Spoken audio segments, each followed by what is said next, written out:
যে শিশু, মানে চোখের সামনে ভাসতেছে মনে হচ্ছে আমার, যেগুলো দেখছি।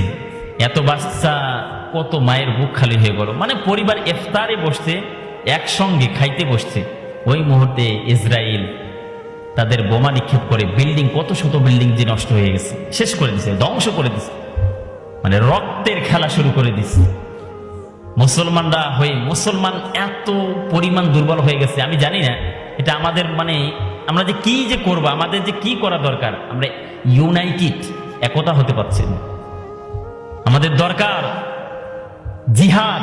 জিহাদ নামক যে শক্তি, এটা আমাদেরকে মানে বঞ্চিত করে দিছে। এই জিহাদ যদি না থাকে সামনে, আমরা আরো দুর্বল হয়ে যাব।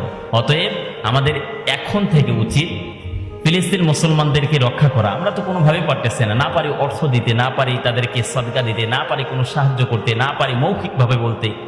যদি আমরা এতটুকু প্রতিবাদ করতে না পারি, আল্লাহর কাছে শুধু দোয়া করি, আল্লাহ আমাদেরকে শক্তি সামর্থ্য দাও, যাতে করে আমরাও কিছু করতে পারি, ফিলিস্তিনের পক্ষে আমরা দাঁড়াতে পারি। পরে না আমিন।